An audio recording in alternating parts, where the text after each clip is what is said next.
Hi folks, I'm Chris, and this is my show, My Life's an Air Adventure. As you can see, I'm wearing my Ninja Turtles shirt. You can see some of my Ninja Turtles stuff, and that's because it is time for my review of Teenage Mutant Ninja Turtles Out of the Shadows. I don't usually do movie reviews just because I'm not very good at them, but I enjoyed the movie. I've been pretty psyched about the movie since they announced Bebop, Rocksteady, Krang is in it. The Turtle Van has gotten an upgrade. So yeah, I was pretty excited about it. The Turtle Van alone made me want to see it. It's a garbage truck, but it shoots manhole covers like the classic, cartoon show. You always had the manhole covers and whatnot. I thought it was fantastic. I thought the movie was pretty darn good. I started to say fantastic, and I don't think that's correct, but it's still pretty darn good. They nailed Krang. I'm not sure who voiced him, but he had the right amount of menace and goofballness. Just really well done. And he's in there really early on, and then disappears, and then shows up at the end as the big boss that the Turtles fight. And I thought he was really well done. And could possibly come back for the third movie, assuming that they do a third movie. Shredder was good. They recast, and I'm not sure who the old guy was and who the new guy is. But they recast, and he did a good job. They recast Karai, and I don't know either actress that played her. The new one looked really familiar. I'm going to have to look her up to see what I remember her from. She looked like she might have been a Disney actress, or maybe Nickelodeon, I don't know. Of course, they brought back April and Vern, played by Megan Fox and Will Arnett, who was goofy but still pretty hardcore in the movie. I thought they both did a really good job. I would have preferred to see April at the end scene with April. She had a black leather jacket on rather than her yellow leather jacket that she had on earlier in the movie, which I wish they would have kept on her. I mean, it's not the yellow trench coat or the yellow jumpsuit that she has in the cartoon series, but it's more like the April that most of us are familiar with. Casey Jones is in the movie, played by Stephen Amell, who shows a lot more acting range than he does in the TV show Arrow. Now, I like the show Arrow, although it's suffered a bit in the last 2 years. But he, everyone says, oh, he's wooden, he can act. He can act. He did a fine job in this. Wasn't so much Casey Jones. He had the mask on in one scene and then took it off fairly quickly. And they actually make a joke about how she can't understand him, so when he's talking to her, he takes the mask off, and that's the last you see of it. There was a scene where he's fighting Rocksteady and Bebop alone, and gets hit against this van or whatever, and he sees, I guess, some broken roller blades or whatever. He takes the wheels and tapes them to the bottom of his shoes, which stretches all credibility for me. I mean, I can buy 8-foot-tall Mutant Ninja Turtles. I can't buy duct tape holding the bottoms of rollerblades to the wheel part of rollerblades to a person's shoes. It just, I don't know, it just was ridiculous to me that they thought that was feasible. I mean, I would have just had him put on an actual pair of rollerblades. rather than use duct tape. He's not MacGyver. But he was good. I'm curious to know how a correctional officer afforded the car that he drove throughout the movie. I don't know how much they make, but that was a pretty darn expensive car, and he lives in New York City, which is not cheap to live in. So how he had the money for that car, I don't know. The tech that the Turtles had, the tech that Donnie invented, Donnie needs to be patenting that and selling it. Get Vern to sell that for him instead of his bags of hot air, which is just. But I mean, he had, you know, not projection screen. I don't even know what you want to call it. Holographic screens that would pop up out of the stuff on his wrist, and it was all made from old video games. And they had walkie-talkies instead of the turtle phones. They didn't have the turtle phones, but they had like walkie-talkies that were taped to their straps for their shells and whatnot, which I thought was kind of cool. It was very guerrilla warfare-esque. You know, use what you can get a hold of, make do. I thought they did a really good job. I don't know. I liked it. I would have liked to have seen more.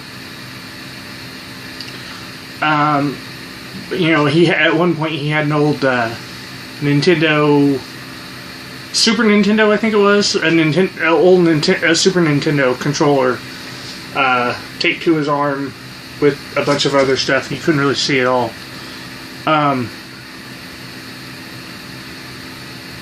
Splinter looked better in this one than the last one. You saw more of the Turtles. You know, they weren't necessarily in the dark the whole time. You could see them. Trying to think.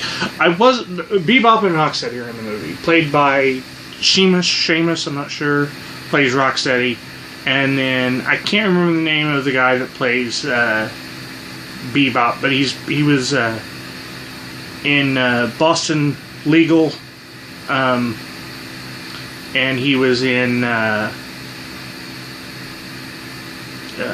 Whose Line Is It Anyway? Not Wayne Brady, the other black actor that was in Whose Line Is It Anyway? They did a good job. They sounded great. Rocksteady looked great. I wasn't fond of Bebop's look. They actually Michael Bay put flames on Bebop. He wears a black leather vest, and it's got like red flames on the side, which was just kind of silly and funny if you think about, you know, all the complaints about Optimus Prime. My other complaint was Bebop was really fat. I mean, you know, I'm fat. Don't get me wrong, I know I'm fat, but this is Bebop to me. Right here. That's Bebop to me. And in a pinch, this is Bebop from the new cartoon series. I really wasn't fond of Bebop having what looked to be a keg of beer in his stomach the whole time. You know, people say, "Oh, he's a warthog. Warthogs are fat anyway, so you know it makes sense." Yeah. Who cares? The way they mutated. Krang gives Shredder the ooze. Baxter synthesizes it and shoots darts into him. And they just mutate into animals. And Baxter explains it as, we all have animal DNA deep down in our genetic code or whatever, and that's how they happened to mutate into those animals. There was no going to the zoo and stealing the fiercest animals they could find, like in the cartoons and in the Secret of the Ooze movie where they broke into a pet store. It was just, part of their DNA. There was a great scene where Shredder kind of screws over Baxter, and he's basically telling him, you won't be remembered. No one's going to know who you are. You'll stay the same as you always were. And Baxter says, "What's that?" And I was really hoping that Shredder would say a fly or a flea. Either one would have been fine. A fly would have been better. And he didn't say it. He just said no one. Which is fair, but, it would have been a great nod. Of course, they may actually turn him into a fly in the next movie. Who knows? Hopefully they don't actually make him a minuscule fly. Hopefully they make him more of a man-sized or teenage-sized fly. That would have been better. But that would be better, rather. So that's really my thoughts on the movie. There was a lot of convenient plot threads. Basically, it was almost a scavenger hunt to find these two pieces of a teleportation device. Shredder had one already, like a small version of one already, but they needed to build a bigger one, I guess, or maybe it was a portal. No, there was a portal generator they had to find. And Krang had one piece that he gave to Shredder, and then they had to find two more. One just happened to be at the Natural History Museum in New York, and the other one was in some Amazonian jungle, and they went right to it. There was no hunting. The bad guys went right to it. There was no hunting. There was no tracking it down. They just happened to find it. I guess you could say it was emitting some sort of radiation, and that's how they found it. But it was, awful convenient.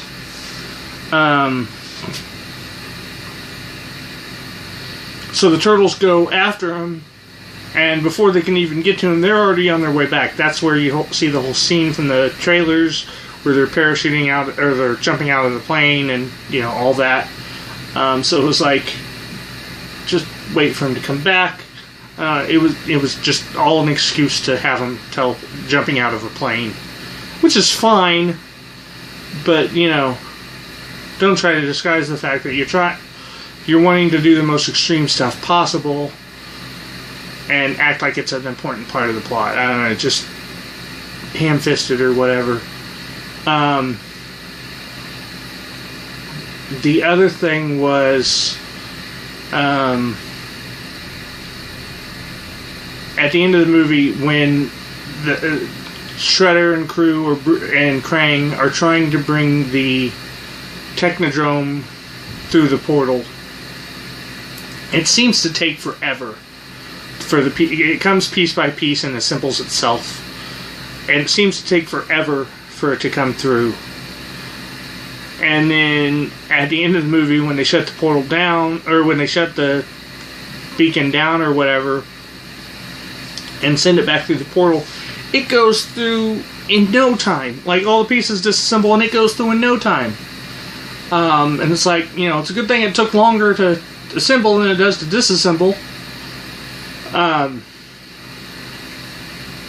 There's a scene in the movie where Krang betrays Shredder, puts him in some sort of deep freeze, and puts him in a vault. And I was really hoping we would see, other stuff that Krang kept in the vault.